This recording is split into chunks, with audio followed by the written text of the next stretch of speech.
Welcome to rSlash Entitled Parents, where a woman tries to manipulate a dying child. Our next Reddit post is from Godetst. So today, I, a 29-year-old woman, am 13 years in remission from cancer. Oh man, OP, 29 minus 13 is 16. Oh, you had cancer when you were 16? Oh, jeez. I had a really aggressive type of cancer with less than a 20% chance of survival for the first 5 years. But luckily, the chance of this specific type of cancer coming back after 5 years was basically 0%. But that's not the story that I'm here to share, it's just relevant information. Since I was 16 years old when I had cancer, I qualified for Make-A-Wish. I'd played around with a bunch of potential ideas, destination vacations, meeting my favorite band, getting electronics, etc.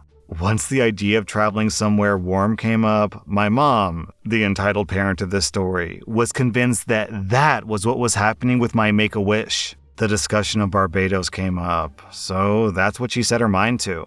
However, I was still on the fence, and after discussing it with my correspondent at Make-A-Wish, I wanted to meet my favorite band. We couldn't have been able to go to the Caribbean for the trip, simply because of the cost, but we could have still gone somewhere warm and out of the country. For clarity, we live in northern Canada that has negative 40 degrees Celsius winters. There were talks of Florida, California, or even Hawaii as a destination to meet the band at. I wrote a letter to the band explaining how listening to them helped me through my treatment. My correspondent mailed it out to the band's managers, and they were going to begin preparations for the band to get time scheduled to fulfill my wish. When I told my mom what I wanted and my plan to meet the band, she went nuts.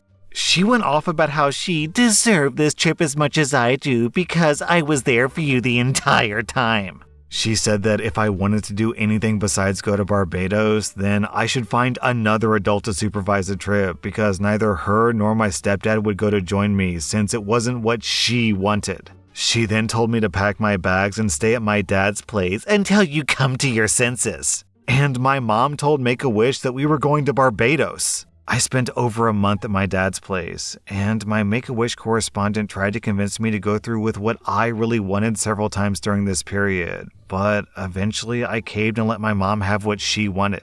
Now, my parents did make a compromise with me at the time, and they told me that they'd drive me to the band's concert in Toronto if I paid for the entire trip. Foolish 17-year-old me thought that this was a great idea. I could get to see the band in concert, and I could make my parents happy in the end. It cost me a lot, and my parents complained the whole time, but at least I got to see the band in concert. On the rare occasion when the trip to Barbados comes up in conversation, my mom likes to paint herself as the victim after all these years. Could you imagine if you had picked the band and we would have missed out on going to Barbados? You would have had to go with some strange parent and leave me and your stepdad behind. I would have never forgiven you if you'd done that. To this day, I am still a huge fan of that band. They were on hiatus for a while, but they came back, and this whole situation really sticks out in my mind, especially when I see them performing at shows and on the 2 tours they've done post-hiatus. Yes, I saw them in concert, and it was a great time, but I could have physically met them and gone to their concert through Make-A-Wish while traveling to another country, without having to pay out of pocket for the entire experience. But I didn't, all because my mom felt entitled to making my wish about her rather than the actual recipient of it. I understand that she didn't care to meet the band herself, but still, it was my wish. I nearly died from the cancer. It shouldn't have been a question of doing whatever I wanted for my wish, especially with the extremely high chance of the cancer coming back.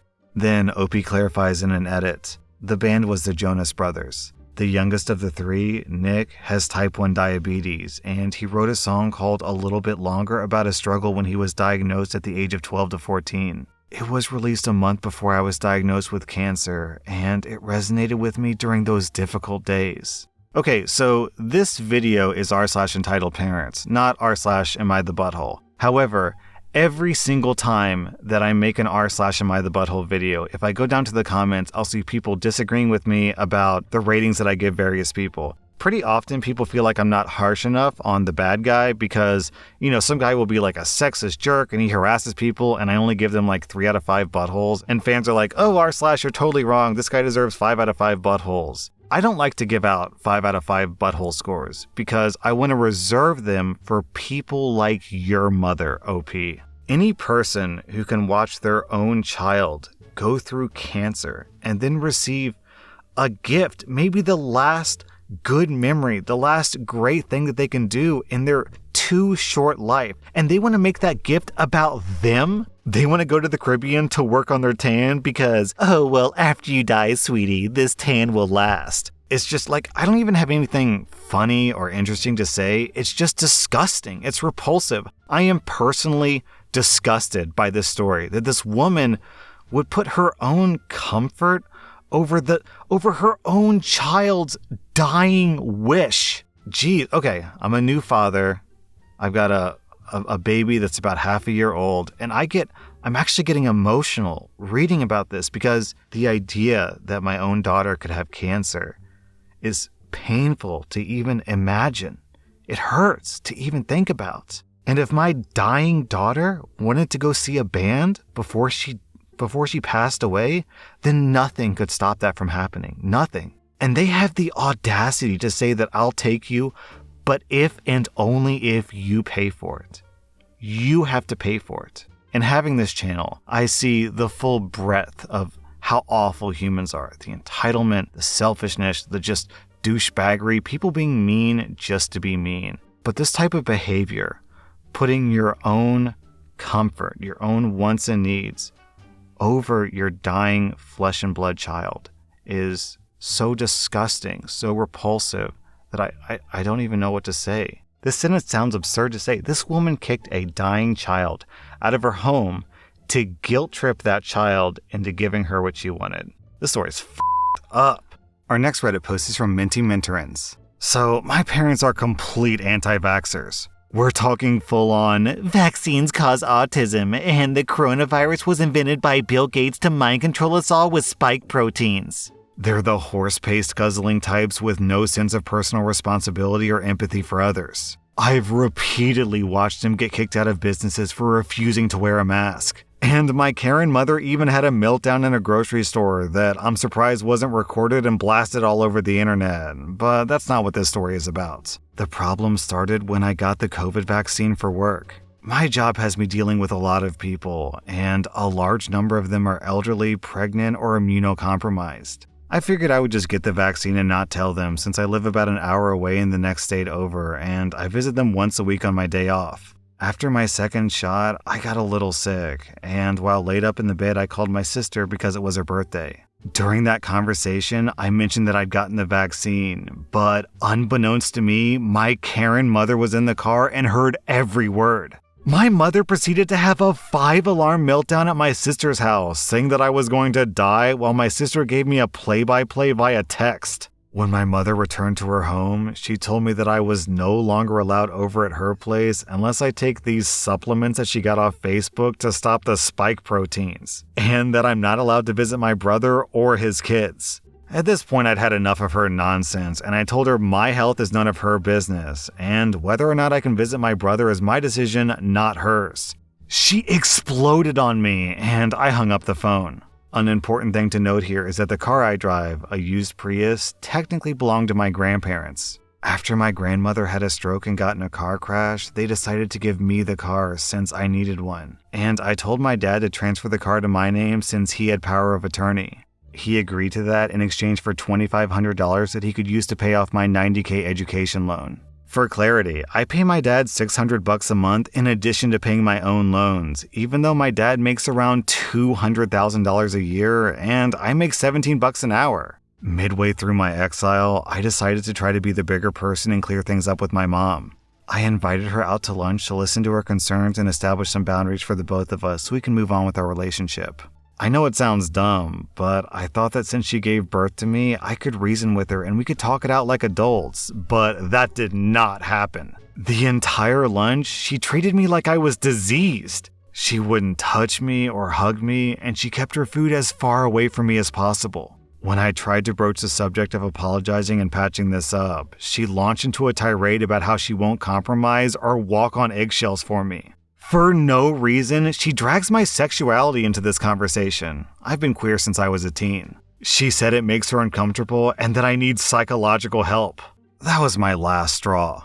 I said goodbye, walked away from the table, and decided to go no contact while I grieved and made a plan for how to move forward. Fast forward a few weeks when I made an appointment to renew my license. My license got sent to my parents' house since my dad still holds the car title. My dad kept moving around the time and place to come pick up the license until he called last night and finally said that either I come to the house to confront them or he'll call the cops. I reminded him that they both forbade me from going to his house, and I kid you not, he went full gaslight and said, "No, we didn't. You're making stuff up." I told my dad that I was not coming to his house, and that's when he told me that I had to come back for the title and to sign a promissory note. I asked him what the promissory note was for, and he told me that it was an agreement to pay back the car loan. He said that if I didn't sign it, then I wasn't getting the car. I told him it wasn't my loan, and he got really angry and called me a bunch of names. He ended the conversation by telling me either I show up at the house or I forfeit the free car.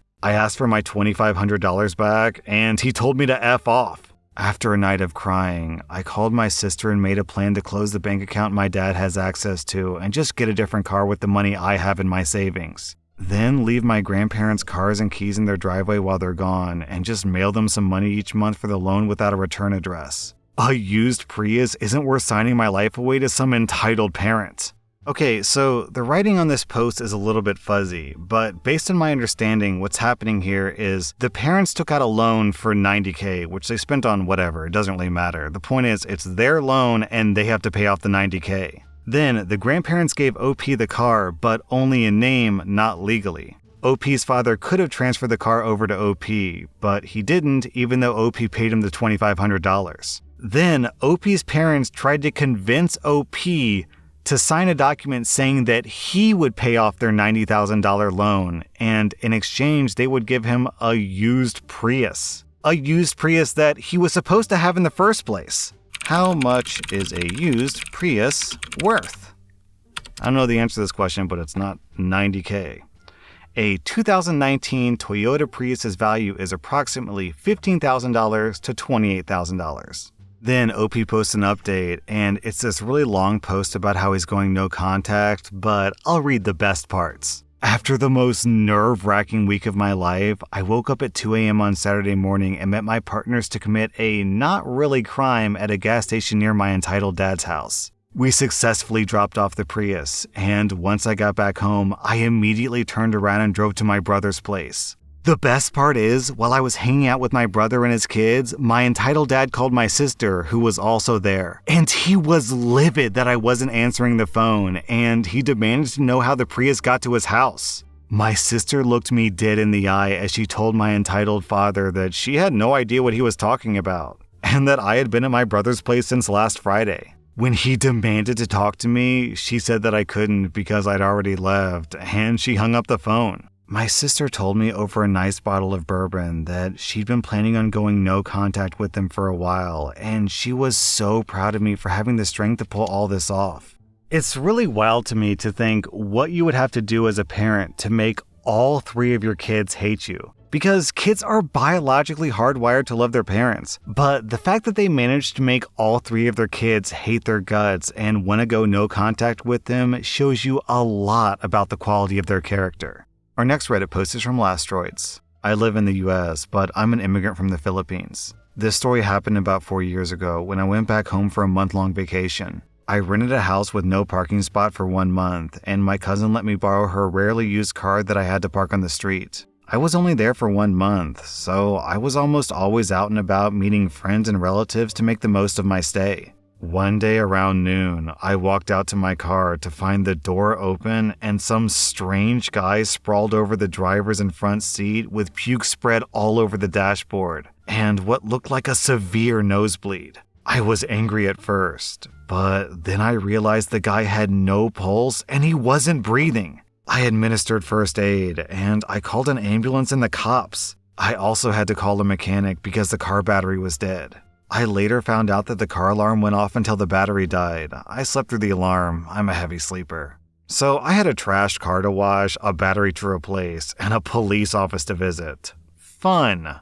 The guys pronounced him dead on arrival, and the cops suspected a drug overdose. The cops suspected the guy was a junkie who tried to steal my car, but he overdosed in the middle of the robbery. Apparently, the house I rented was surrounded by slums, and it was known as a hive for illicit drug use and sales. It was a sad story, to be sure. This being the Philippines, I was averse to pressing charges. We have a slow justice system, and who would I even press charges against? And by that point, I kind of felt bad for the guy, and I just chalked it up as a bad experience. 4 days later, at around 8 p.m., an older couple claiming to be the parents of the guy who died came by for a visit, and they brought with them a couple of tanods, which are basically community police officers. At first, I thought they were there to apologize or make amends on behalf of their son, but lo and behold, they were asking me for money. I was irritated at first, but then I thought that money must be really tight, so I tried to be understanding and polite, but it was still a firm no. I understand that a guy died, but this was through no fault of my own. After that, all hell broke loose. The previously calm mother cried as loudly as possible and tried to scratch me. The father tried to grab my shirt and wanted to punch me. Thankfully, the tanods were impartial and herded them away from me, all while the parents were insinuating that I had something to do with their son dying. I was a bit shaken, and I genuinely just wanted to get away from there, but I made the mistake of putting that off until the next day. At around midnight, I was awoken to the sound of breaking glass and metal being pounded. They made enough racket to wake me up. 5 different guys were destroying my cousin's car and spewing all the profanities they could muster. I called the cops, and I went to stay at my cousin's place. In the end, I had to stay in the Philippines 2 weeks longer than I'd planned. I helped the cops try to investigate my case, and I had to pay for the damage incurred to my cousin's car. To add insult to injury, I never got my deposit on the house rental back. The house wasn't even damaged or anything. The investigation resulted in 3 people caught for destruction of property and grave coercion. Aside from the profanities, they were also threatening to come attack me if I didn't pay up. One of my neighbors also presented themselves as a witness. Last I heard, they also had prior offenses that got stacked on top of my case. The parents weren't charged. So, reading this story, I can't figure out if this is just like good old-fashioned entitlement and the parents are stupid, or if they're just uncaring, cold, psychopathic extorters and they're basically trying to just scam OP out of money because the opportunity is in front of them. What do you think? Are they entitled and they actually think they deserve the money, or do they realize that no, they don't deserve it, but they're going to try anyway because maybe if they cry and curse, then the guy will give them money and hey, free money? My guess, and I don't know too much about the culture in the Philippines, but my guess is that this is actual entitlement, because if it was just a scam and they were trying to be like, oh, I'm so sad, give me money please, then why would they come back and bang up his car? That feels like a waste of effort, and it's putting yourself in danger because the cops could find you and, get you in trouble for really no benefit. So that extra step makes me think that, yeah, this is genuine entitlement. That was r/Entitledparents, and if you like this content, check out my podcast where I publish the exact same episodes. Also, hit that subscribe button because I put out new Reddit videos every single day.